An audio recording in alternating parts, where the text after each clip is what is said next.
एक राज्य में वीरभद्र नाम का एक डाकू रहा करता था। वह बड़ा ही क्रूर था।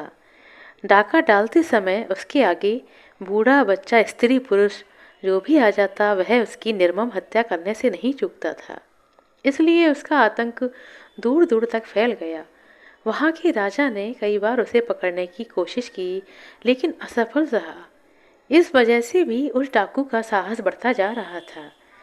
भले ही उसमें बहुत से दुर्गुण थे, पर एक गुण था कि वह अपने द्वार पर आए हुए अतिथि का सत्कार करके, उसकी सेवा करके उसकी सारी इच्छाओं की पूर्ति अवश्य करता था। इसके अलावा वह अपंग और निर्धन लोगों की समय समय पर सहायता करता रहता था। उनके प्रति उसका व्यवहार देखकर सबको बड़ा आश्चर्य होता कि जो वीरभद्र डाका डालते समय इतना निर्दयी होता है, वह अतिथि पर इतना दयावान और विनीत कैसे हो सकता है।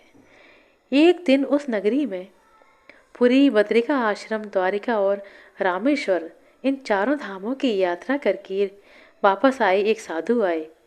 रात होने वाली थी, इसलिए उन्होंने सोचा कि आज की रात किसी ब्राह्मण के यहाँ काटी जाए। वो एक गरीब ब्राह्मण के घर पर गए और रात भर वहां रुकने के लिए कहा। ब्राह्मण यह सुनकर बहुत प्रसन्न हुआ और अंदर जाकर अपनी पत्नी से साधु जी के लिए भोजन बनाने की बात कही, तो पत्नी की आंखों से अश्रुधारा बहने लगी। ब्राह्मणी ने बड़े ही विकल स्वर में कहा कि हम बहुत अभागे हैं और द्वार पर आए हुए अतिथि को एक जून पेट भर के भोजन नहीं करा सकते। इस समय केवल 2 रोटियां बची हुई हैं, जिन्हें मैंने बच्चों के लिए रख दिया है। बच्चे आज भूखे रह सकते हैं। हमें साधु को भोजन कराकर अपने धर्म की रक्षा करनी चाहिए। साधु ने पति पत्नी की बातें सुनकर सोचा कि इस अन्न को खाने से मुझे पाप लगेगा, अतः यहाँ ठहरना उचित नहीं है। ब्राह्मण हाथ पैर धोने के लिए बड़े लोटे में जल भरकर लाया तो साधु ने उससे कहा, बच्चा, मैंने तुम लोगों की बातें सुन ली हैं। बच्चे भगवान का रूप होते हैं, उनका हिस्सा मैं कैसे खा सकता हूँ। तुम यह बताओ कि आसपास कोई धनी व्यक्ति रहता है क्या। ब्राह्मण ने हाथ जोड़कर कहा, महाराज, यहाँ मोहल्ले में सबसे धनी व्यक्ति वीरभद्र नामक एक डाकू है, लेकिन आप मुझसे ऐसा क्यों पूछ रहे हैं। साधु तत्काल बोले, बेटा, मैंने निश्चय कर लिया है कि आज मैं उसी के घर पर जाकर रुकूंगा। यह बात सुनकर ब्राह्मण ने विनती की, आपका उसके यहाँ जाना उचित नहीं है। उसके सिर सैकड़ों हत्याओं का पाप चढ़ा हुआ है, इसलिए वह बहुत ही दान पुण्य करता रहता है। आप रात्रि भर यहाँ रहें और रूखा सूखा भोजन खाकर विश्राम करें। यह हमारा धन्य भाग है कि हमें आपकी सेवा करने का अवसर मिला है। लेकिन साधु नहीं रुके और अपना कमंडल उठाते हुए बोले, मैं फिर कभी तुम्हारे यहाँ अवश्य आऊँगा। मैं तुम्हारे आतिथ्य से संतुष्ट हूँ। यह कहकर साधु उसे आशीर्वाद देकर चली गई।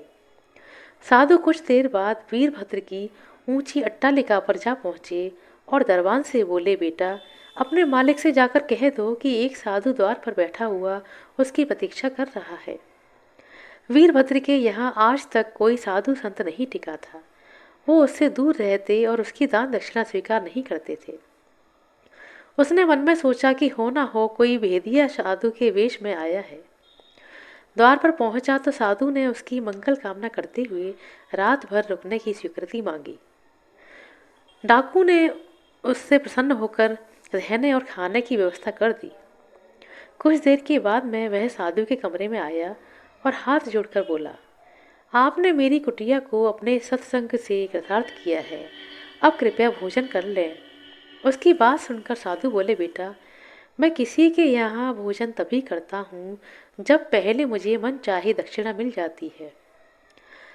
वीरभद्र ने सोचा कि साधु महात्मा अधिक से अधिक कमंडल, लंगोटी, आधा पाव गांजा और एक कंबल ही तो मांगेंगे। अतः उसने कहा, महाराज, आप जो भी दक्षिणा कहेंगे वो आपको मिल जाएगी। वीरभद्र के यहाँ से आज तक कोई असंतुष्ट होकर नहीं लौटा है।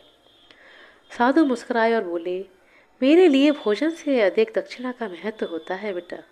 डाकू बोले, महाराज, आप अतिथि और फिर संत हैं, आप जो चाहे मांग लें और उसके बाद चलकर भोजन कर लें। साधु ने कहा, बेटा, पहले मुझे वचन दो कि मैं जो भी कुछ मांगूंगा तुम मुझे वही दोगे। वीरभद्र छाती फुलाकर बोला, मैंने आज तक कभी अतिथि से झूठा वायदा नहीं किया है। आप जो मांगेंगे मैं आपकी सेवा में वही चीज लाकर उपस्थित कर दूंगा। इस आश्वास इस आश्वासन को पाकर साधु सरलता से बोले, वीरभद्र, पहले वचन दो कि आज से कभी झूठ नहीं बोलोगे। यह मेरी दक्षिणा है। साधु की बातें सुनकर डाकू ने सोचा कि यह साधु तो बहुत ही मूर्ख है। यह चाहता तो आज मेरी पूरी संपत्ति मांग लेता, पर उसने मांगा भी तो क्या मांगा। बड़ी गंभीरता से वीरभद्र ने कहा, महाराज, मुझे आपकी बात स्वीकार है। आज से मैं कभी झूठ नहीं बोलूंगा। इसके बाद साधु ने जाकर भोजन किया और रात्रि भर विश्राम करने के बाद सुबह साधु अपनी राह पर चल दिए।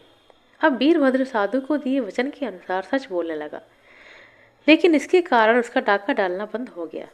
कुछ महीनों के बाद उसकी संचित पूंजी समाप्त हो गई तो वह बहुत चिंतित हो उठा।